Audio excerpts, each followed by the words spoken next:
Olá, boa noite. Sejam bem-vindos aí à quarta live do impacto da economia, o impacto da economia no caos da situação atual do nosso processo de identificação do que é possível sobreviver e o que é possível remanescer construindo um novo normal. Eu sou o Luciano Malpelli, eu sou da Porte Consultoria e aqui é o nosso quarto programa da série Economia em Tempo de Crise, 2 pontos.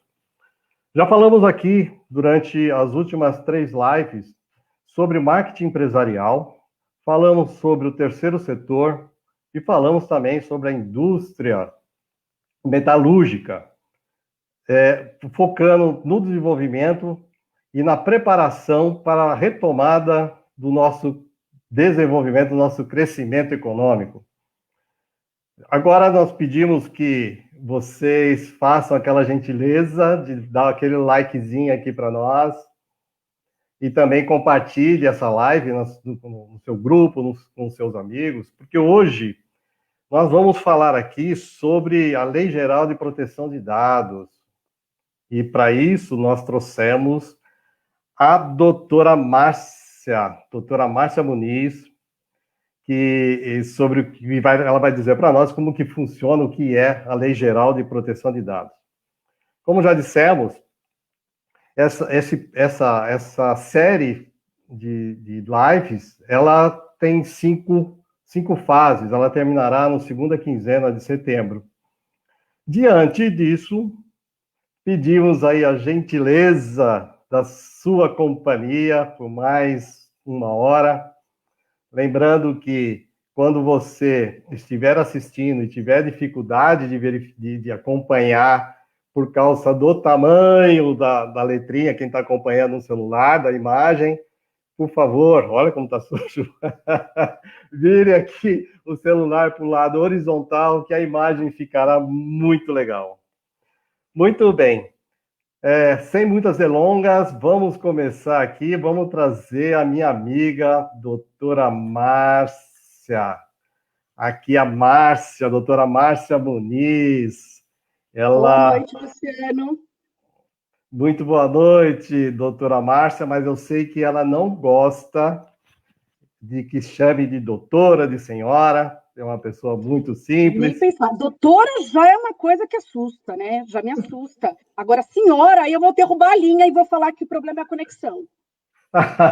Não, então, e aí então eu tomo a liberdade, pela amizade de quase 20 anos, né, que nós temos também, daqui para frente será a Márcia, tá bom? Ok, Ótimo. Márcia?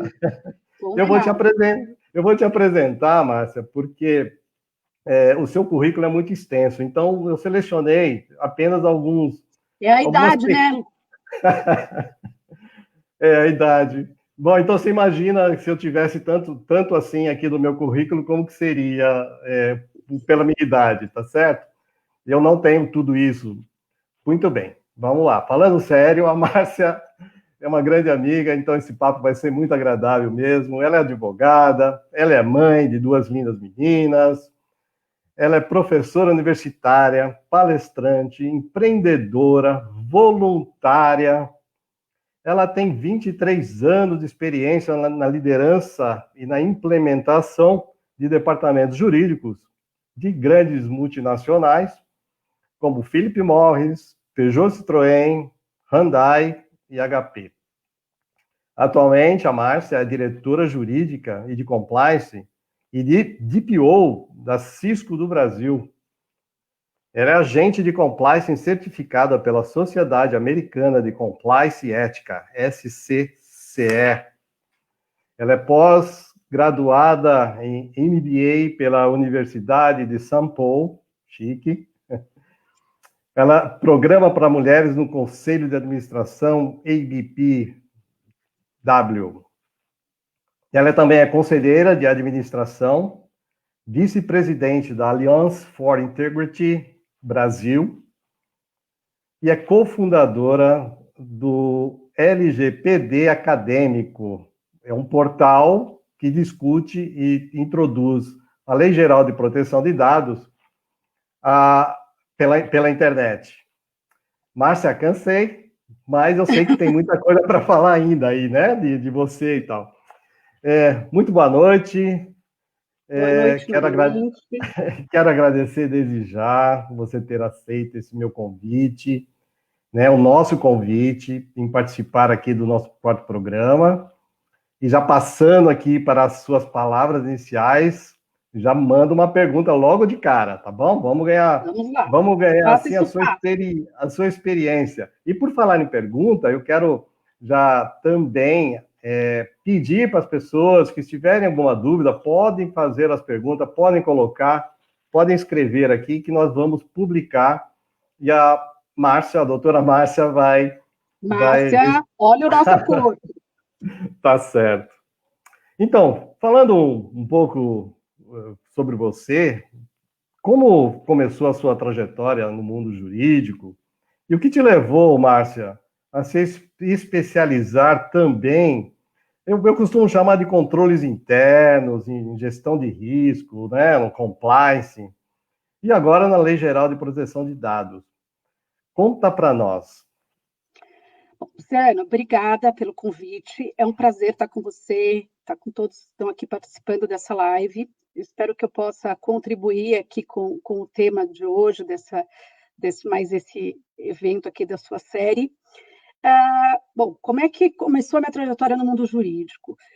Eu acho que eu falo que eu já nasci advogada. A única certeza que eu tinha desde pequena é que eu queria ser advogada, né? E até é divertido porque eu tenho um irmão mais velho e que, como todo menino, principalmente daquela época, adorava arrumar confusão na escola, né? E ele arrumava confusão e eu, mais nova, ia lá, pegava, me metia na briga, ia defender meu irmão, bater no outro amigo com a lancheira. E a diretora uma vez me chamou e falou: Olha, mas a briga é do seu irmão, né? Por que você se mete? E eu tive que pensar numa resposta rápida, e eu falei, porque eu sou advogada dele, né? Então, eu brinco que eu já sabia que eu queria ser advogada desde que nasci. E logo que eu fui fazer direito, já tinha, como eu falei, acho que um sangue de advogado correndo na minha veia, e eu comecei a minha carreira, na verdade, em consultoria. Eu trabalhei, agora eu vou denunciar a minha idade, na Coopers & Lybrand, né, que já não existe mais, hoje é a PricewaterhouseCoopers, e trabalhei no departamento de consultoria tributária. Então, eu fazia mais a parte de consultoria e um pouco de auditoria voltado à área trabalhista e à área tributária. E isso me despertou o interesse, então conheci, obviamente, clientes de segmentos ali variados. Me despertou o interesse por me juntar a um departamento jurídico de uma empresa. Eu falei, poxa, bacana, né? Eu venho aqui fazer auditoria, vou mapear o que a empresa tem de processo, fazer sugestão. Mas deve ser muito legal você estar no dia a dia e ver ponta a ponta, né? Ver o que acontece depois, que a gente vai lá, recomenda, volta para casa e não sabe o que acontece, né? E aí, quando a Cooper encerrou a atividade, eu recebi o convite de um cliente, que, né, era a Philip Morris Craft, na época era a operação de tabaco e alimentos eram conjuntas, para ingressar no departamento jurídico.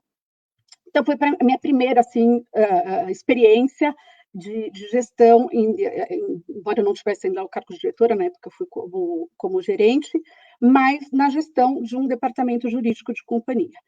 Depois disso, eu fui para a Peugeot Citroën, onde eu tive o prazer de lhe conhecer. Tive 13 anos, quase 13 anos por lá, e implementei o departamento jurídico, né? Depois na Hyundai, e a partir daí eu mudei completamente de segmento e fui para a tecnologia, né? Trabalhei 2 anos na HP e atualmente eu estou há 7 anos na Cisco.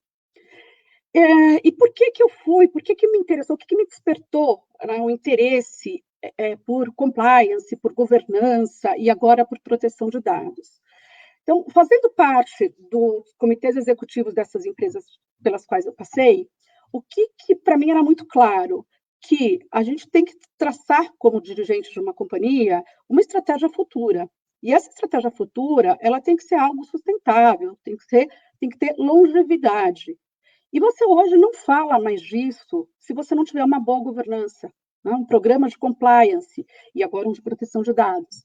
E são matérias, colocando assim, que são muito afins, muito se assemelham ao direito. Porque quem gosta de direito, gosta de estudar lei, vai gostar de estudar lei anticorrupção, vai gostar de estudar lei de proteção de dados. Então, de certa forma, tinha essa afinidade. Lógico que eu fui, como você comentou, eu fui fazer esse pós-MBA para conselho de administração, algumas coisas mais focadas em governança e compliance, mas eu te diria que o meu maior motivador é porque realmente eu acredito que as empresas elas precisam crescer, mas crescer de uma forma ética e com uma boa governança para que elas possam, sim, ter longevidade. A gente vê que hoje tem uma pesquisa muito interessante que a maioria, agora eu não me lembro o percentual, mas a maioria das empresas que são abertas no Brasil, elas fecham nos 2 primeiros anos. E isso está muito ligado ao quê? A falta de um crescimento estruturado, baseado numa boa governança também. E aí, com tudo isso, veio a Lei de Proteção de Dados, que passou a ser um assunto que chama atenção, não, no Brasil, agora eu brinco que é a menina do baile, né? Ainda mais que a gente está nesse congresso que vota, tira de pauta, medida provisória, correndo risco de caducar, e etc. Mas eu diria que, em nível mundial, é um tema de muita relevância. É um tema onde eu acredito que a gente precisa, como país, realmente ter uma legislação mais robusta para que a gente se posicione bem no mercado internacional, mas que também, até pela nossa forma de se comunicar mudou, os riscos, né, de exposição à nossa privacidade são outros, então acho que a gente tem que dar um passo a mais nessa cultura de proteção de dados, e foi por isso que eu também me interessei por estudar o tema. Muito bem. Realmente as coisas profissionais vão caminhando de forma com que a gente consegue direcionar para aquilo que é importante, que é novidade. Você estava numa outra área, foi para um outro ramo de empresa, foi para a tecnologia, e também se deu muito bem, está se dando muito bem dentro desse processo. E você falou algo muito, muito rico, que é ética, né? A ética, ela está interligada, não é só o fazer certo, né? Nós sabemos que a ética, voltando hoje para a situação atual, né? Nessa situação onde que as pessoas estão apavoradas com qualquer coisa e que as informações que estão na internet, a internet é uma ferramenta assim destruidora e construtora, né, Márcia? Então, a gestão desses controles de dados é algo assim fundamental. Você comentou agora que o mundo inteiro pratica isto, né? Que pratica, assim, não o mundo inteiro, mas as grandes nações praticam a gestão de proteção de dados, proteção pessoal. E nossa live hoje é para falar disso, da proteção de dados, e agora nós estávamos conversando antes de entrar no ar, eu estava imaginando essa Lei Geral de Proteção de Dados eram para as pessoas jurídicas, né? Mas é para garantir os dados das pessoas físicas. Então, aí vem aquela pergunta: o que é a LGPD, Lei Geral de Proteção de Dados, e qual a sua importância para as pessoas e para as empresas, Márcia? É uma boa lei? Você acha que é uma lei que chegará para pegar, ou é mais uma daquelas que serão aprovadas e serão esquecidas, considerando esse emaranhado de facilidades que nós temos na internet? O que você explica um pouquinho para nós aqui, esse LGPD, por favor?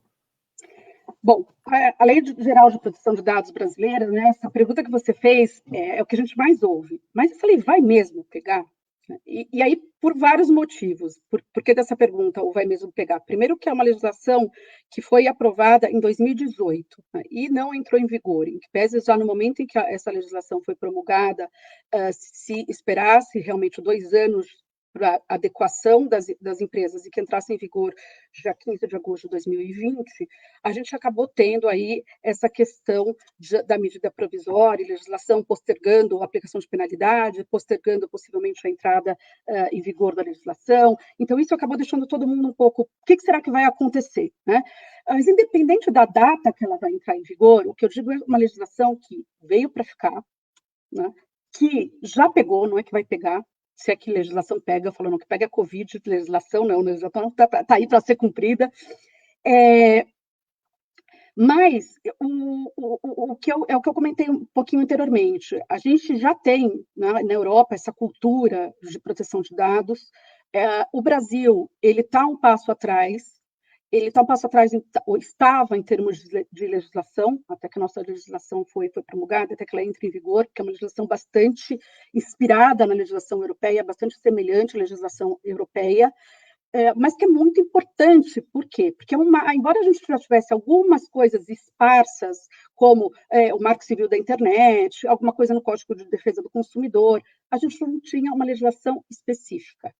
E muito menos que nos colocasse no mesmo patamar de proteção dos titulares de dados das grandes nações, como você colocou. Então, isso principalmente para empresas que fazem negócio com alguns outros países no continente europeu em especial, pode colocar numa posição de desvantagem comercial muito grande, até inviabilizar determinados tipos de operação, né?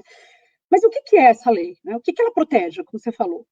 Essa lei ela protege o titular de dado. Quem é o titular de dado? O titular de dado é a pessoa natural a quem os dados se referem, ou seja, pessoa física. Então, uma lei que vai proteger os dados dos brasileiros, não importa onde eles estiverem, né? Até por isso que a gente fala da extraterritorialidade da lei, mas são dados ligados à pessoa física. Então, o dado da pessoa jurídica não tem proteção nenhuma, né? Porque a gente entende que a pessoa jurídica não tem privacidade. Quem tem, sim, proteção? Os representantes legais delas. Então, eu falo, se eu tenho um documento, um contrato que eu assino com uma pessoa jurídica, eu não tenho a proteção de dado da razão social da empresa, mas eu tenho, sim, que proteger o dado do representante legal que assinou em nome da empresa.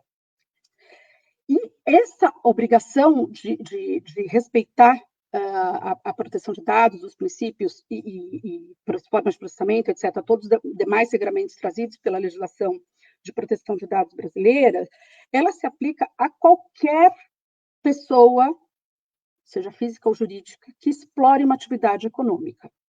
Então, isso é muito importante. Eu digo qualquer, não tem relação com tamanho, faturamento, não tem.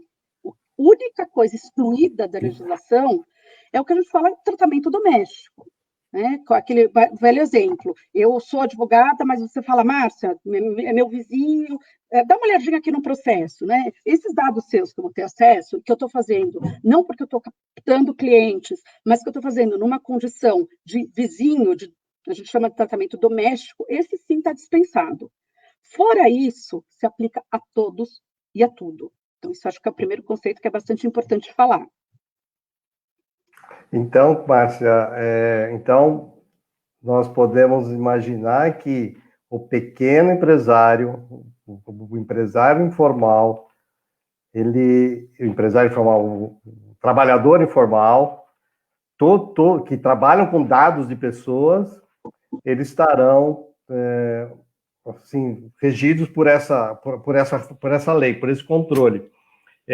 Nós estamos até comentando, nós estávamos comentando de que outro dia eu fui comprar um chinelo, né, um par de sapato, e aí eu fui pagar com cartão de crédito e a pessoa me pediu CPF, RG, telefone, endereço, enfim, são dados que não são importantes, quer dizer, eu me neguei a dar porque não havia nenhum link necessário para que a minha compra eu oferecesse todas essas informações, porque cartão de crédito se debita na hora e é a relação minha com o banco.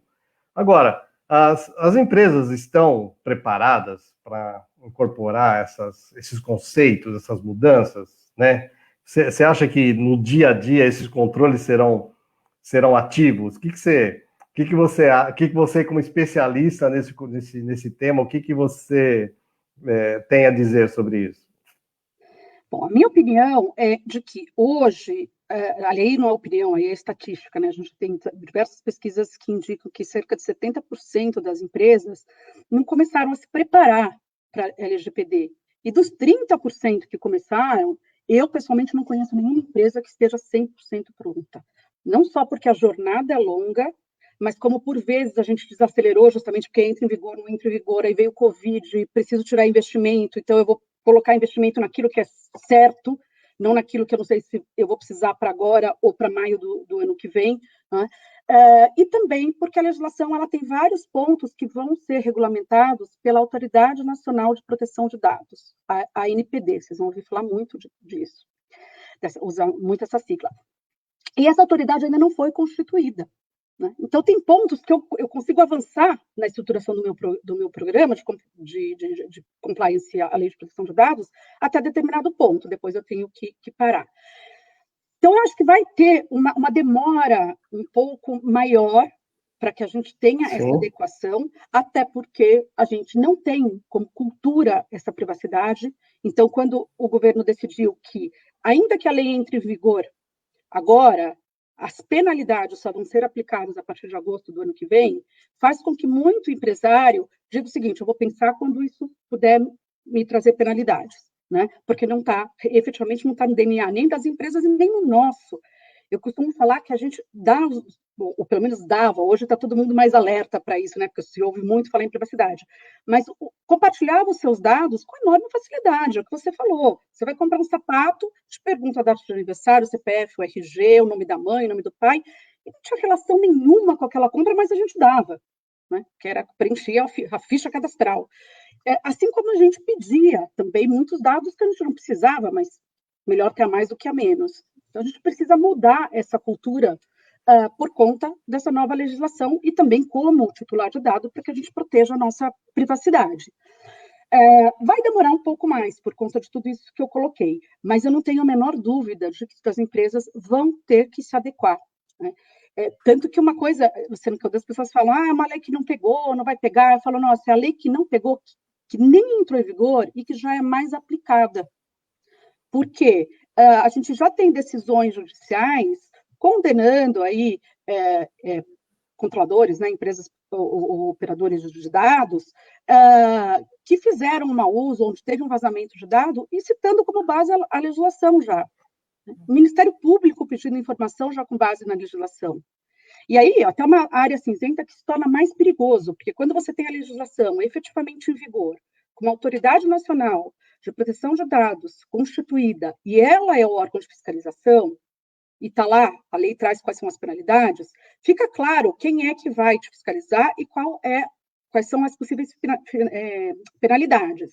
Quando a gente está nesse imbróglio todo, que eu não tenho autoridade, a lei não está vigorando, mas eu já tenho juiz usando lei, Ministério Público, eu fico com várias pessoas fiscalizando uma lei que sequer existe, que sequer está em vigor ainda, perdão, mas existe. Então, vai ser fundamental que a gente sabe, todas as empresas se adaptem independentemente de segmento, independentemente de tamanho. E eu acho que um ponto importante, eu não sei até que ponto, vou voltar aqui um pouquinho no conceito, que eu não sei se está todo mundo familiarizado. Por favor. Mas a legislação, ela fala em agentes de tratamento de dados. Então, ela traz lá a figura do controlador e a figura do operador. Quem são esses? Controlador é aquele que decide como vai tratar o dado. Então, sou eu, empresa, eu vou lá e coleto os dados do meu funcionário, né? E aí eu vou decidir como eu vou tratar esses dados dentro vou processá-los nas minhas atividades. Algumas dessas atividades eu posso, por exemplo, terceirizar. Então, folha de pagamento, plano de saúde, a gestão de benefícios. E aí, o que eu faço? Para essas empresas, esses fornecedores que eu contratei, eu vou dar acesso a esses dados, mas eu tenho que definir de que forma eles vão tratar esses dados. Você vai usar esse dado somente para processar a minha folha de pagamento. Então, você que processa a folha de pagamento é o operador, e eu sou o controlador. Né? E por que isso é importante? Porque ainda que, por vezes, a gente fale o seguinte, mas não sou eu que estou pegando o dado do cliente, o cliente é cliente do meu cliente, mas você pode ser o operador. E o teu cliente não vai te contratar se você não tiver um programa de proteção de dados robusto. Por quê? Porque se tiver um vazamento, o responsável é o controlador.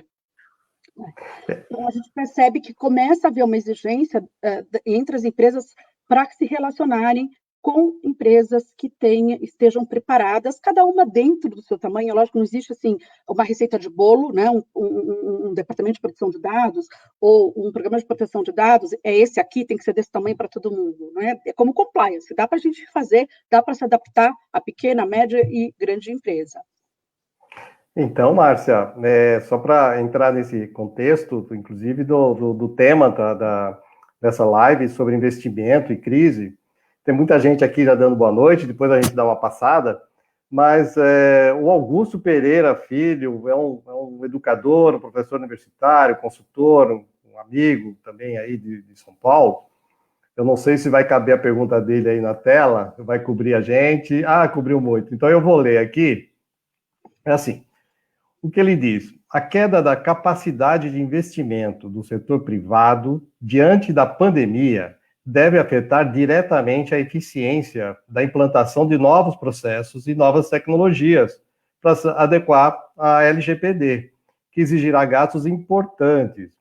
Trabalhar a transição necessária por meio de um programa de boas práticas pode ajudar e evitar as sanções e punições futuras, porque a lei traz punições e sanções, né? Então, podemos dizer qual é o investimento, né? Assim, qual é o investimento inicial para evitar isso que o Augusto está comentando sobre a penalidade futura. E por falar nisso, você tem de cabeça quais são as penalidades já para a gente começar a ficar atento e passar para os nossos clientes? Sim, não. Claro, Vamos lá para a resposta do Augusto primeiro, vamos lá. Tá. Bom, Augusto, boa noite, muito obrigada pela pergunta, e mais do que a pergunta, você fez aí uma afirmação bastante importante, bastante precisa, essa é a grande verdade, né? Todo mundo desacelerou, mas isso significa que não dê para eu ter um programa de proteção de dados? Não. Qual é, acho que um dos conceitos também, as pessoas pensam muito que proteção de dados significa que eu tenho que investir muito em tecnologia, muito em segurança de informação, porque o grande vilão dessa história são os hackers, o vazamento de informações online, mas a LGPD, ela se aplica ao mundo online e offline. Se é um dado que está no papel, né, e eu deixo na impressora ou esqueço dentro do táxi, e ele como fala, disponibilizado a um terceiro não autorizado, isso caracteriza um vazamento. E, surpreendentemente, o que a gente percebe, e isso é uma constatação não só minha, mas também de vários colegas aí que são encarregados de proteção de dados, como a nossa legislação chama, é que os maiores gaps, os maiores possíveis riscos de um vazamento, de uma violação da legislação de proteção de dados, está realmente no comportamento humano. Muito mais do que imaginar que vai ser um ataque cibernético, porque, de fato, o ataque cibernético, a gente sabe que são as grandes empresas que estão ali mais no spot para que isso aconteça. Agora, o teu colaborador, como eu falei, que faz um backup num HD externo, pede o HD externo, mandou o arquivo com a folha de pagamento para o e-mail errado, sem proteção daquele arquivo. Esse, sim, a gente começa a perceber que são potenciais riscos de grande relevância. E aí, como é que você endereça isso? Sobretudo, como o Augusto colocou, treinamento. Eu preciso mudar a cultura das pessoas, eu preciso mudar a cultura do titular do dado, mas eu preciso mudar a cultura, sobretudo, do controlador e do operador, né? E controlador e operador são pessoas jurídicas, então são feitos de pessoas, dos colaboradores de cada um deles. Investir muito em treinamento, e quando eu digo investir muito em treinamento, não é investir muito dinheiro. Esse treinamento, ele pode ser feito, se você quiser contratar, eu sempre brinco, né? Contratar uma companhia internacional de balé para fazer um show durante sua apresentação de compliance de LGPD, faça se você tiver orçamento. Agora, você não precisa.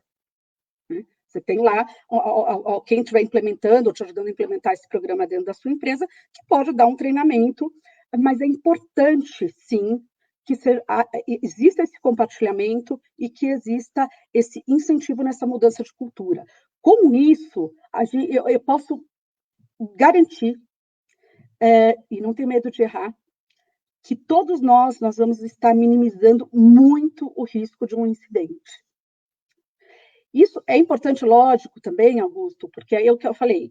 Ok, eu vou lá, faço treinamento, aí o meu controlador, que é o meu cliente, pergunta para mim, que sou operador, mas o que você tem de programa de proteção de dados?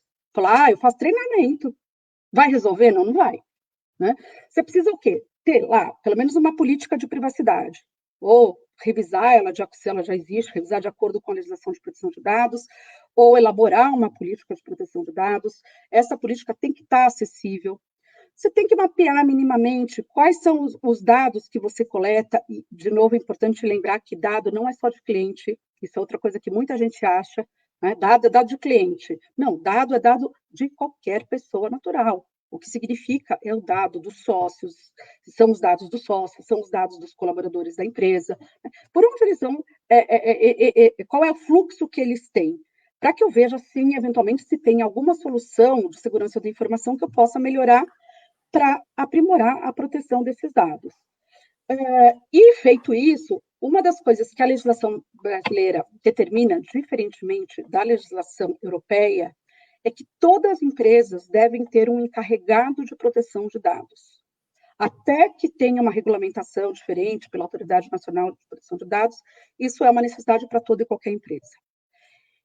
Esse encarregado pode ser uma pessoa física, pode ser uma pessoa jurídica, mas eu vou precisar definir. Então, por exemplo... Esse aí, então, é que você entra, só para a gente seguir. Eu estou aqui querendo perguntar também. Menino, eu avisei para você quando você me convidou que eu falava demais, então você me... Só quem fala demais que tem muito conhecimento, né, Márcia? Então, na verdade, essa figura do controlador, podemos traduzir assim, é a pessoa que vai cuidar daquelas informações das outras pessoas, né? Tá certo? E aí, também tem duas perguntas aqui que chegaram ligadas mais ou menos àquilo que nós estamos falando sobre a gestão desses dados. Vou tentar colocar na tela, mas não sei se vamos conseguir o tamanho. Ficou pequenininho, eu acho que coube, mas eu consigo ler aqui. A Helena Maria Oliveira, minha prima, está sempre com a gente, lá de Petioga. Esposa do Silvio Magalhães, vereador da cidade. Ela diz o seguinte: Márcia, como se adequar à lei de proteção de dados? Eu também, assim como o Luciano, fui a uma loja de departamento para realizar uma troca de roupas. E a mesma pediu o número do meu RG e outras informações. E aí, o Jairo Malpelli, que eu acho que você já conheceu, meu irmão também, ele está lá em Santo André, obrigado por participar também. Ele falou, tem uma lei que garante que não devemos fornecer nossas informações pessoais, RG, CPF, quando compramos algo e podemos negar, enfim, o que nos protege. Então, a pergunta da Leninha, da Helena e do Jairo contribui para uma outra resposta. Então, fiz um apanhadão aí que talvez possa melhorar aí. Perfeito. Helena, Jairo, obrigada pela pergunta. A nossa legislação, ela traz 10 hipóteses onde o controlador ou operador podem processar os dados. O que é processar dado? É qualquer coisa que eu faça com dado.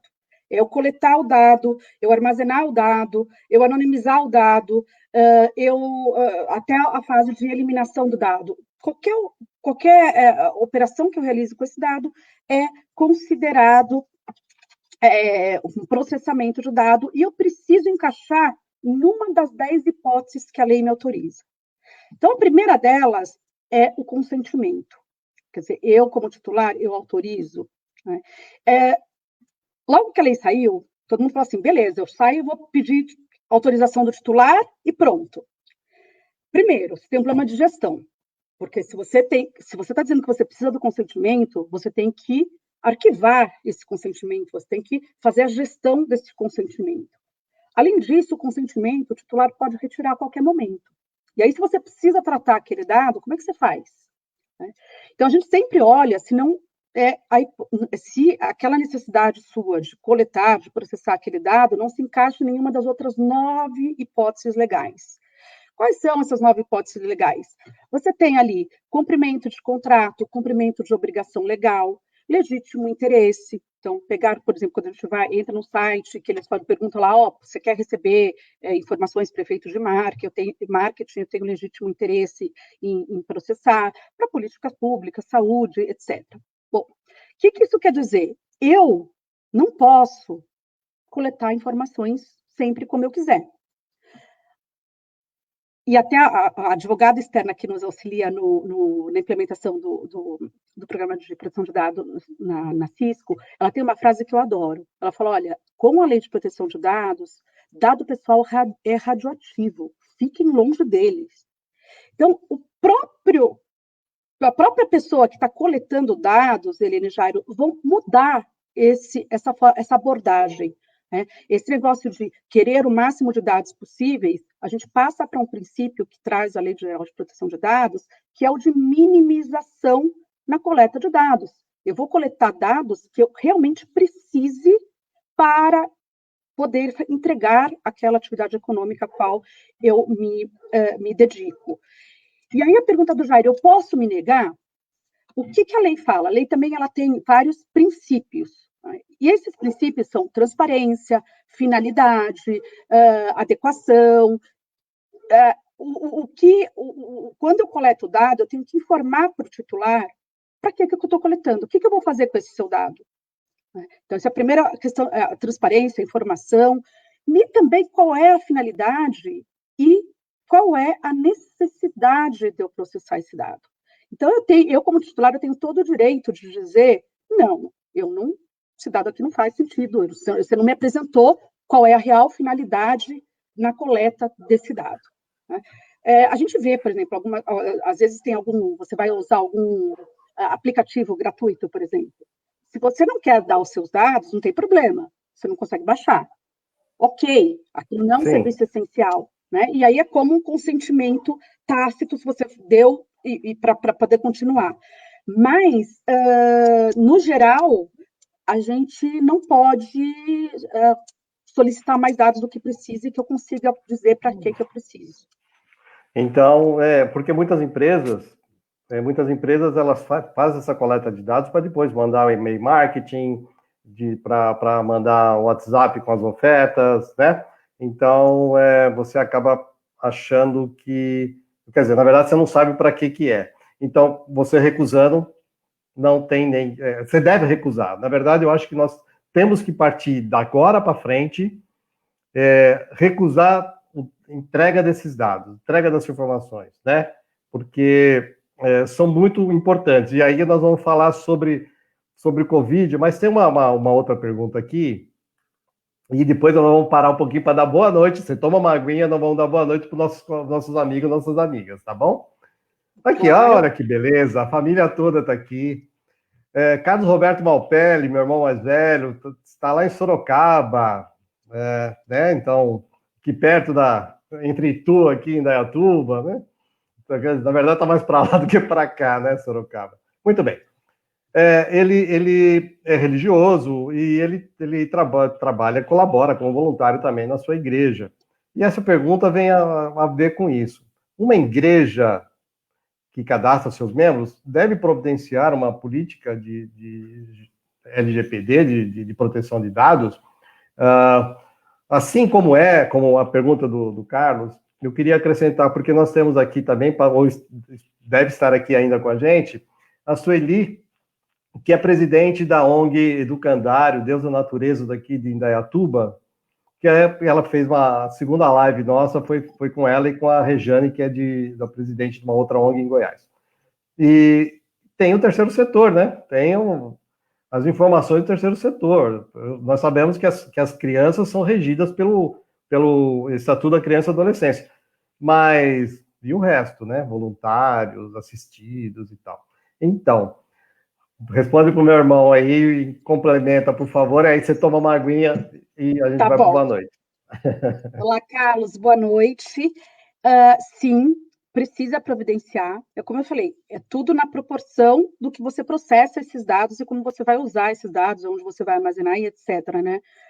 Mas precisa, assim como todo terceiro setor também precisa, a única exceção, como eu falei, é esse de uso doméstico, e a gente precisa minimamente revisitar os nossos procedimentos com relação aos dados que eu coleto e como eu vou armazenar. Né? Então, numa igreja, claro, talvez eu não tenha, nem sempre eu vou ter os mesmos servidores para armazenamento de dados, ainda tem algum armazenamento físico, algo mais informal. Esses procedimentos precisam ser revisitados também. Muito bem, perfeito. Agora você toma uma aguinha e eu vou dar o boa noite aqui para quem está com a gente. Chegaram aqui muita gente, muitas pessoas. Vamos lá. Está aqui a família também. Isso é assim, tá vendo? Aqui é a família Helenira aqui dando boa noite. Ela é minha contra-regra, sabe, Márcio? Ela me ajuda aqui no dia a dia a montar as luzes e tal. Muito bem. O Carlos também, quando entrou, deu boa noite. O Jairo também deu boa noite. O Augusto também deu boa noite. A Sueli Scalfi, que é a presidente do Educandário. Obrigado, Sueli, pela presença também. A Leninha. Quem está aqui com a gente? Antônio Celso Bove. Celção. Obrigado, Celção. Boa noite para você. Obrigado por estar aqui com a gente. Estamos com saudade, né? Grandes momentos em 2000 e pouco lá na Peugeot, não, né? Não conta que ano foi, não. Muito bem. O Newton Bastos, um amigo também aqui, consultor de marketing digital aqui da região. O site RH Zetes, que é da Cristiane, ela falou aqui, também deu uma entrevista, a Cristiane, sobre a especialista em RH, e ela está fazendo consultoria de gestão de proteção de dados também. Então, ela esteve aqui com a gente, fez já uma live. Eu gosto de fazer live, você percebeu, né, Márcia? Uhum. ela teve uma live... Você tem essa contra-regra para te ajudar, né? Isso é verdade. E ela falou sobre home office e teletrabalho aqui, né? Naquela época, no início já do isolamento social. Gabriela Niquelin, Gabriela está aqui dando boa noite. Obrigado, Gabi, por estar aqui com a gente.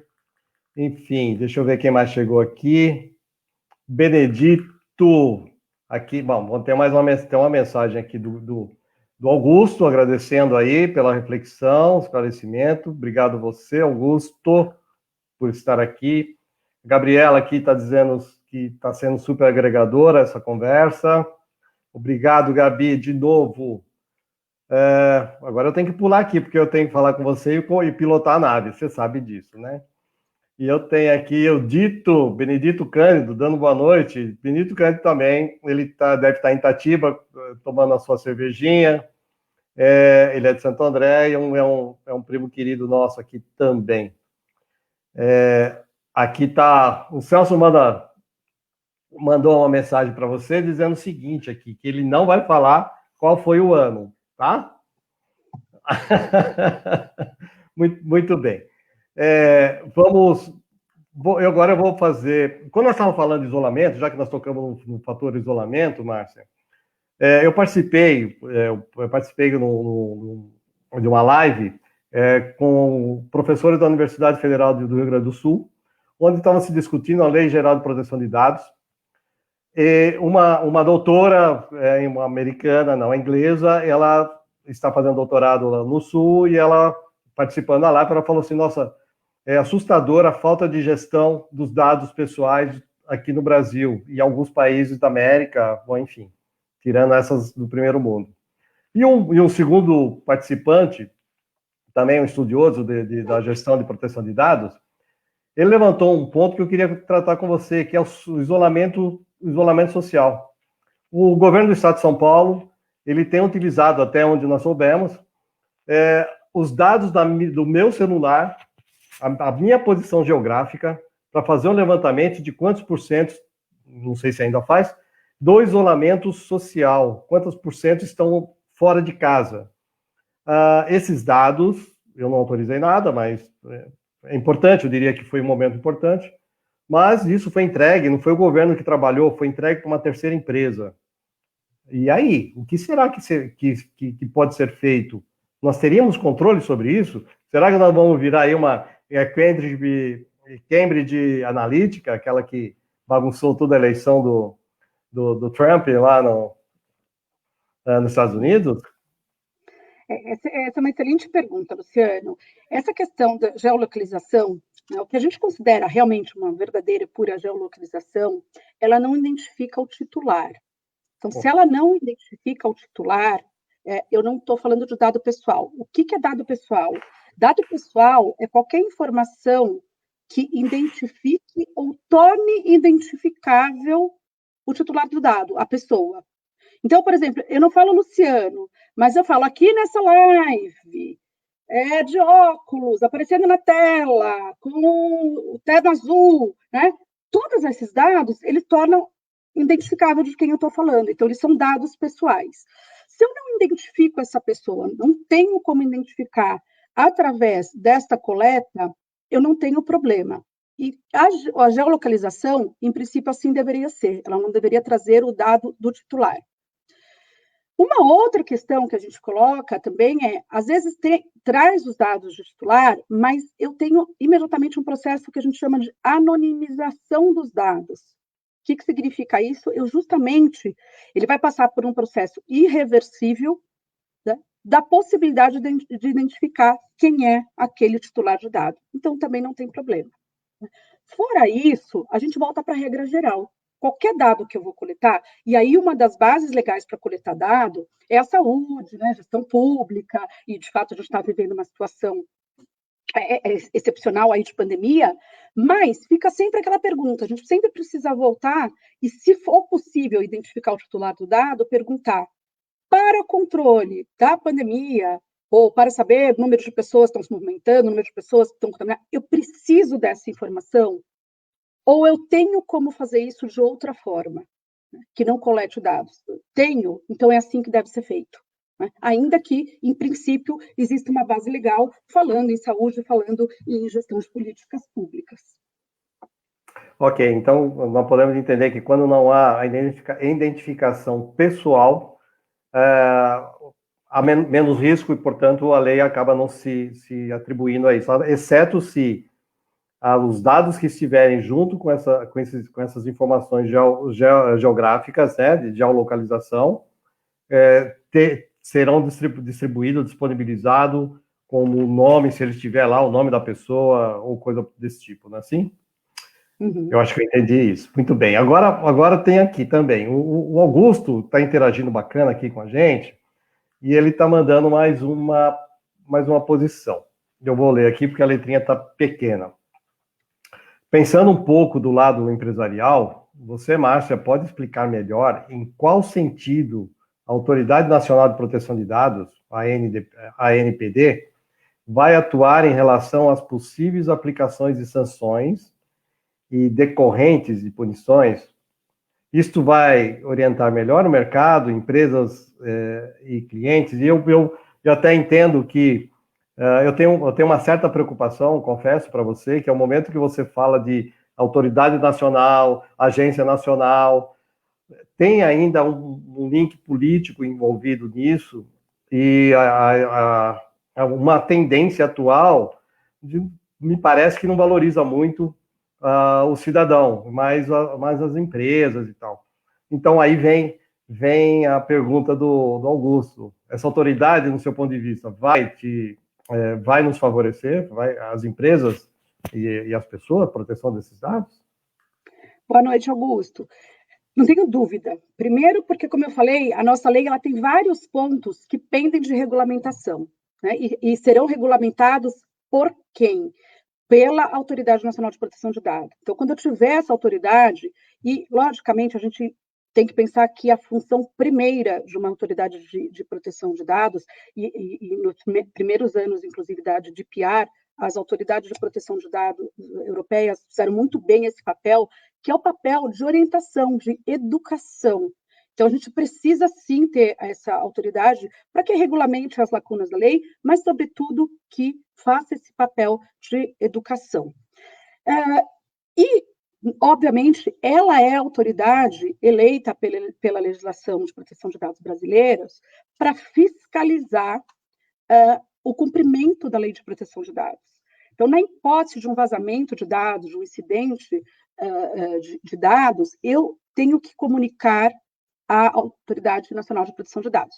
Tenho que comunicar sempre? Não. Isso é uma coisa também bem importante. A lei hoje, ela diz o seguinte, eu vou comunicar quando eu tiver um vazamento que possa causar dano ou risco relevante ao titular do dado. O que isso significa? Não tenho a menor ideia. Né? Por quê? Porque aí é discricionário. Eu posso ter um conceito de dano, Luciano outro, o Augusto outro, o Celso outro, e por aí vai. Então, eu preciso de uma regulamentação da Autoridade Nacional de Proteção de Dados do que seja, de fato, considerado um vazamento de dados que gere dano ou potencial dano ao titular, para saber quando eu tenho que comunicar isso para a autoridade. Mas, superada essa hipótese, admitindo que isso já esteja regulamentado, o fato é que eu tendo esse incidente, eu vou me comunicar com a autoridade. Os titulares de dados também podem sempre se reportar à autoridade para comunicar alguma violação dos seus direitos, por exemplo. E essa autoridade fiscaliza e pode aplicar alguma das penalidades legais, que até o Luciano tinha perguntado quais são. Então, a gente tem desde uma advertência, a proibição de processar o dado, até uma multa, e essa multa é de 2% do faturamento, podendo chegar a 50 milhões, né? Mas aí 50 milhões, todo mundo fala, pode chegar a 50 milhões, socorro, gente. Pensa que se é 2% do faturamento, para chegar a 50 milhões, você precisa faturar. Tem que faturar muito, tem que dar muito lucro nessa empresa. Então, sem dúvida alguma, é extremamente importante que a gente tenha a constituição dessa autoridade, para que a gente ganhe uma efetividade para a nossa lei e referências também de controles para quem os titulares devem recorrer, para quem os encarregados de proteção de dados devem recorrer em caso de dúvidas também. O Augusto comentou aqui que a Cambridge, né, bagunçou primeiro o Brexit, a saída da Inglaterra, do Reino Unido, da União Comum Europeia, né, e levou a uma sinuca de bico, né, mas bagunçou muito. E ele completa aqui, o papo tá bom, viu? Ele completa aqui dizendo o seguinte, bem diferente das agências reguladoras, vamos apostar que esse papel seja cumprido de forma bem exitosa, né, com muito êxito, né, que seja, não seja como muitas agências nacionais têm feito. Márcia, e aí eu quero... Né, algo só que não venha com o foco de fiscalizar e impor penalidades e multas, né, mas, sobretudo, realmente, de criar no Brasil a cultura de proteção de dados que a gente não tem, que venha com o ânimo inicial de dar muita orientação e ajudar as companhias e o Brasil, o país como um todo, a conseguir construir essa cultura de forma sólida, não porque há o medo da multa. Né? E isso é algo também que a gente já vê, eu vejo com muita tristeza, Luciano, não sei se vocês vão lembrar, não sei se é da época de todo mundo, mas é da minha, quando surgiu o Código de Defesa do Consumidor, o Celso está nessa, se ele não levantar a mão, ele está mentindo. O Celso está. Os advogados vibraram, assim, estavam esperando o código entrar em vigor para já começar a processar as empresas no dia seguinte e fazer daquilo uma indústria de indenização. E, lamentavelmente, a gente já ouve isso também com relação à lei de proteção de dados. E é isso que a gente é um mecanismo importante, a gente entende que é importante a proteção da privacidade dos titulares, mas que isso não seja convertido aí no que aconteceu quando o Código de Defesa do Consumidor entrou em vigor e numa forma de buscar uma compensação pecuniária indevida. Dentro desse contexto que nós vamos apostar, vamos acreditar que essa regulamentação venha para facilitar a vida. Mas eu estou aqui pensando, eu não sei se você já externou isso na nossa conversa de hoje, mas para a pessoa física. Se eu me nego a dar, como que a Leninha comentou aqui, o Jairo também, se eu me nego a dar a informação, como é que eu vou poder denunciar, enfim. Hoje nós temos o PROCON, um departamento lá, uma ligação, onde você, o PROCON em São Paulo, onde você põe lá, não me incomode, um programinha parecido com esse, quando você identifica lá o telefone, e se eles continuarem a ligar, o telemarketing, coisa assim, começarem a ligar toda hora, oferecendo cartão, pedindo dinheiro, essas coisas, você pode fazer uma denúncia. Você acha que isso também vai acontecer, ou é um caminho completamente fora, uma amplitude maior, mesmo porque as empresas, pessoas jurídicas vão ter que ficar atentos nisso, porque terão aí até 50 milhões, que a gente sabe que isso não funciona, né? Não vai chegar a tanto. Eu, pessoa física, nossos amigos, nosso pessoal que está nos assistindo, e verão esse vídeo também, que nós vamos colocar lá no canal do YouTube, Luciano Malpelli, para que seja visto posteriormente, para a eternidade, tá certo? E aí, pessoa física, o que eu faço? A hora que eu falo assim, esse cara tá brincando comigo, como é que eu faço? Bom, os titulares, eles têm diversos direitos assegurados pela legislação de proteção de dados. Então, o primeiro direito é de ser informado, né? Para que eu preciso do seu dado? Que tratamento eu vou dar? Com quem eu vou compartilhar esse dado? Quando eu coloco, se eu estou processando esse dado com base num consentimento, eu tenho que dar ao titular a ferramenta, o acesso, para que ele retire esse consentimento a qualquer momento. Né? Então, por exemplo, uma finalidade de marketing, a gente começa a ver que hoje você vai lá e qualquer coisa, fala, você autoriza os seus dados, você tem que ir lá e colocar que você clicar na caixinha sim, né? É o que a gente chama de opt-in. Mas eu tenho que disponibilizar para o titular do dado, ele pode ir lá no meu site a qualquer momento e fazer o que a gente chama de opt-out. Eu quero sair, porque eu não quero mais receber e-mail, eu não quero mais ser incomodado. E quando a gente diz que na legislação brasileira toda a companhia tem que ter um encarregado de proteção de dados, por quê? Ele é o ponto focal para contato com o titular. Então, a lei também fala que as empresas têm que deixar disponível, acessível ao público, quem é e como entrar em contato com esse titular de dado. Então, você poderia, ali sim, você vai fazendo uma analogia, né? Onde você liga para o, como é o PSIL, não sei como chama, como é que você chamou? Esse não incomode, não perturbe? Não incomode, não incomode, eu acho que é isso. Exato. Então, eu tenho que saber para quem eu vou procurar a empresa para dizer, não, eu não quero mais receber, eu quero fazer um opt-out, não quero mais receber o e-mail, eu quero retirar meu consentimento. Lógico, não significa, talvez o tratamento de dados, ele não tenha como base o consentimento. E aí, a empresa pode dizer o seguinte, olha, eu não vou parar de processar esse dado porque eu tenho uma obrigação legal. Isso acontece, por exemplo, quando você tem que fornecer, em razão dos seus cumprimento de obrigações de folha de pagamento, você tem que fornecer dados dos seus colaboradores para o governo. Né? E não adianta o empregado falar que ele não quer, eu tenho que fazer. E está lá, a lei me diz, se é um cumprimento de obrigação legal, eu tenho que fazer. Então, não significa, eu vou pedir, sempre vai ser retirado. Mas para essas finalidades, que são aquelas que mais nos incomodam, que é essa abordagem para fins de marketing, sim, a gente vai ter sempre essa opção de opt-out. Então, nós estamos aqui com 1 hora de conversa, acredita? Nossa. Passou rápido, né? Está passando rápido. Márcia, queria tocar no terceiro setor, eu sei que você é própria também do terceiro setor, muito próxima do terceiro setor, você trabalha com empoderamento das mulheres, né, tanto na sua empresa, na Cisco, como em outras ações aí em seu entorno, né?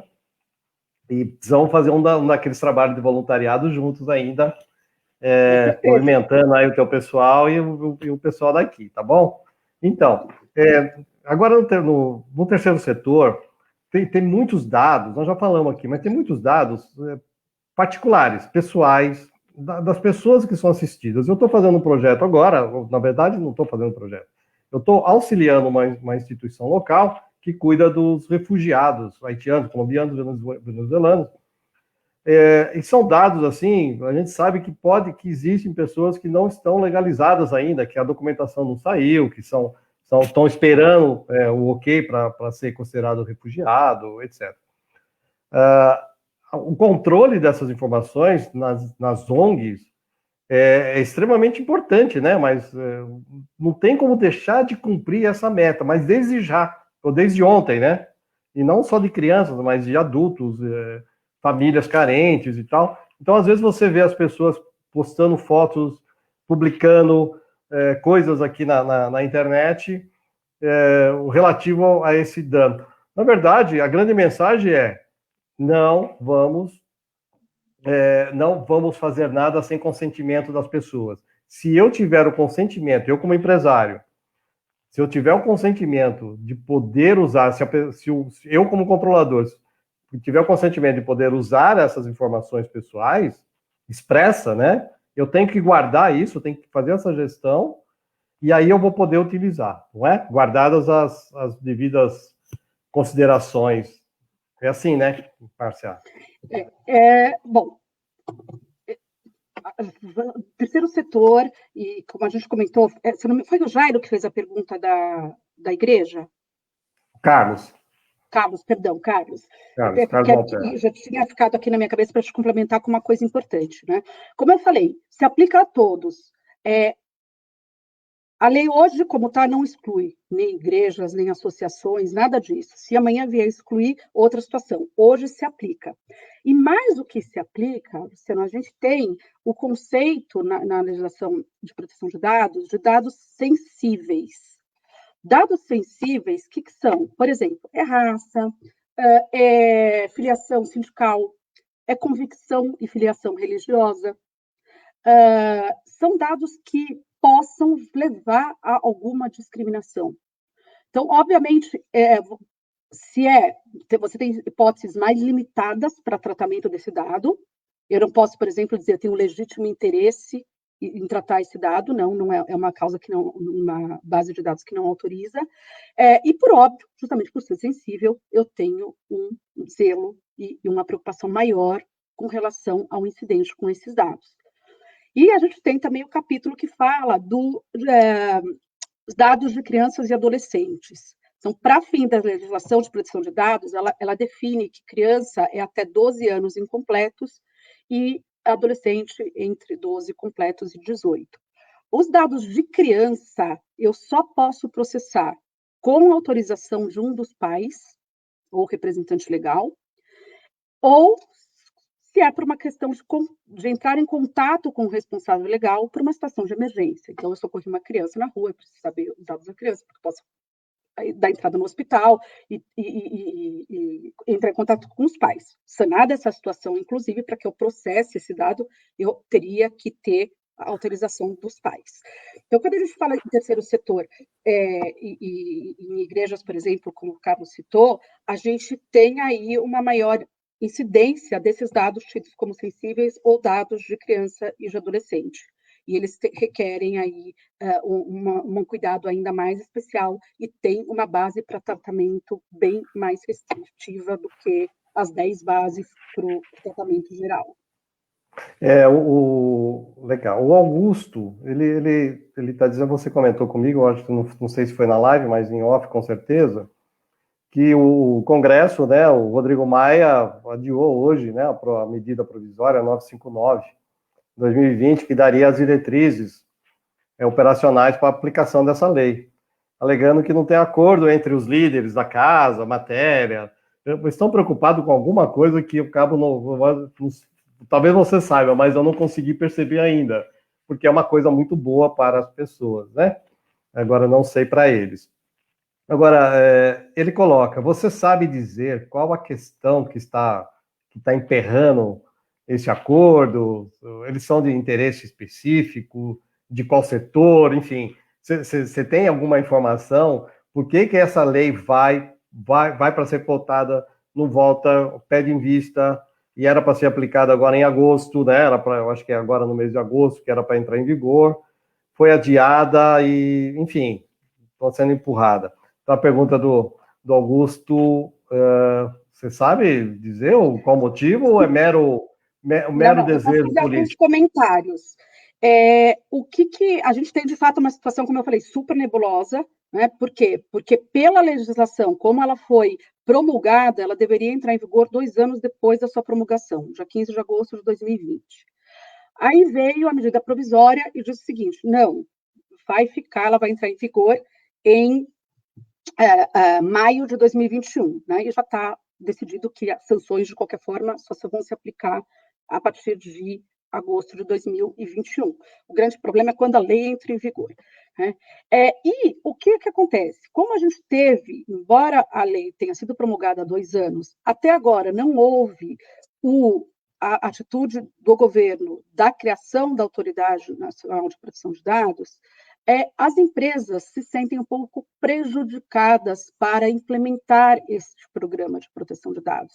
E diz o seguinte: não faz sentido a lei entrar em vigor se não tem uma autoridade para fiscalizar, se ela não regulamenta as lacunas, né? E aí a gente tem várias associações de classe que sim se manifestaram perante o Congresso para que haja, então, a postergação da entrada em vigor dessa legislação.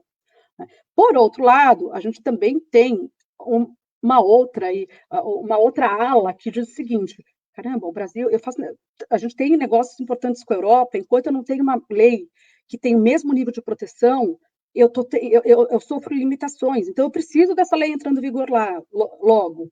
E, por último, não menos importante, a gente tem que ela também se aplica à administração pública. E se nós, do setor privado, não fizermos a lição de casa, né, com a administração pública não é diferente. Então, de fato, que foi comentado, né, não tem um consenso lá, o Congresso está dividido, é exatamente isso.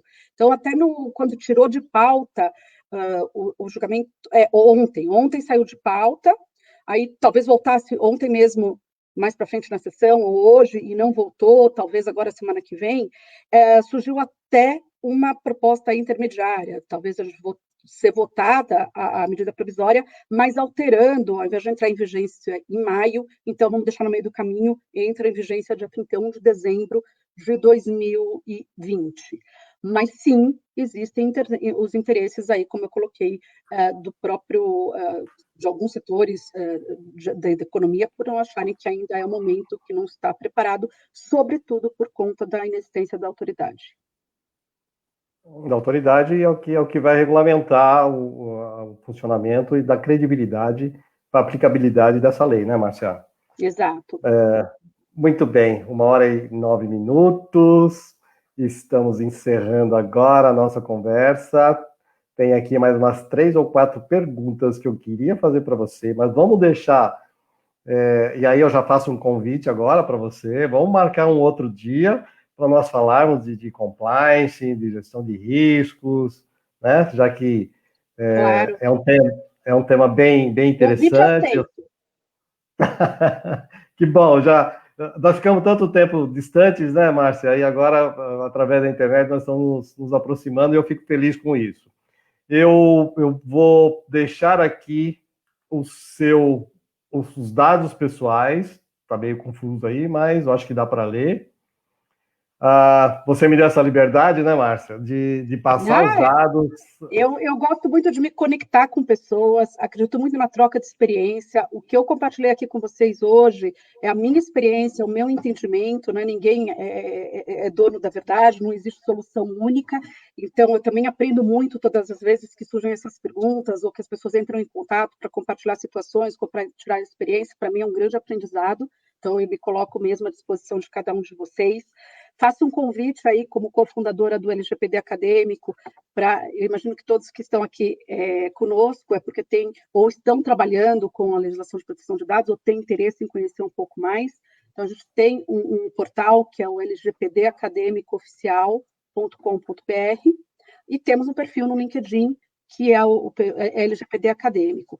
E tem muito material bacana, de verdade, a gente disponibiliza um grupo de pessoas que realmente querem estudar e compartilhar conhecimentos de forma gratuita, porque a gente acredita que, como a gente falou, a gente precisa melhorar e subir a barra de privacidade no nosso país. Eu tenho acompanhado lá as conversas, os artigos, os insights sobre essa lei. Eu comecei a acompanhar essa lei já há um tempo atrás, eu tive numa palestra sobre essa lei, da Federação das Entidades Assistenciais de Campinas, a convite da minha amiga Natália, que é pai voluntária aqui de alguns projetos nossos, e eu fiquei assim espantado com a possibilidade de estar regulamentada os nossos dados, né? Assim, as nossas informações, porque todo mundo tem. Aqui, só para a gente indo embora, Augusto aqui achou muito interessante a abordagem, esclarecimento, agradecendo aqui a Márcia pela oportunidade, agradecendo a mim, mas a Márcia, eu que agradeço a Márcia também, o Celção aqui, Antônio Celso. O Antônio Celso dando um abraço aqui para nós, foi bom ver vocês. Celção, precisamos conversar, falar, grande amigo, né, há muitos anos. A Helenira aqui também dando os parabéns para você, Márcia, muita experiência e muita simpatia, tá bom? E com as palavras da Helenir, eu também deixo aqui, se você tiver mais alguma coisa a dizer. A Leninha aqui também, está agradecendo aqui, a live foi muito proveitosa. Sabe, essas coisas que nos trazem a possibilidade de transmitir informações e conversar com gente experiente, importante na vida profissional nossa, né? Já que trocamos muitas experiências no processo administrativo e nós é muito gratificante, né? Bom, todo mundo está entrando aqui, dando obrigado e tudo mais. Eu que agradeço, Luciano, como eu falei, foi super gratificante para mim, de verdade. Parabéns por essa iniciativa, por essa série que você está promovendo e que eu tenho certeza que auxilia cada um aqui nas suas atividades, no seu dia a dia. Acho que é só assim que a gente consegue pensar em deixar um país melhor aí para os nossos filhos, netos, bisnetos. E conte comigo, o que precisar. Desejo a todos muito sucesso e muita saúde. Eu só quero encerrando aqui, agradecendo mais uma vez a entrevista de hoje, e quero agradecendo principalmente, além de você, Márcia, os amigos e as amigas que entraram hoje, fizeram suas perguntas, contribuíram para que essa 1h e 15 minutos aqui foram passadas de uma forma bem agradável, que estiveram aqui com a gente. E também eu já quero convidar, Márcia, você e os nossos amigos, na segunda quinzena de setembro, nós vamos conversar com uma empresária, Lucimar Andriani. Ela é empresária da área de serviços, de cursos de idiomas, e também ela é da diretoria nacional dos franqueadores de ASIG Brasil. E vamos falar, então, sobre esse processo de pandemia, como é que as empresas estão se virando para acertar. Aí, quem sabe, a gente entra nesse assunto também da Lei Geral de Proteção de Dados, que é uma prestação de serviço personalizado, né? E com isso, se eu ficar falando aqui, nós vamos ficar até amanhã. Muito obrigado. Deus me abençoe, muito carinho, muito bom ver você. Um beijo grande nas meninas, um grande abraço no marido. Fiquem com Deus. Obrigada. Muito bom ver vocês. Tchau, tchau. Fiquem com Deus. Obrigado, pessoal. Tchau.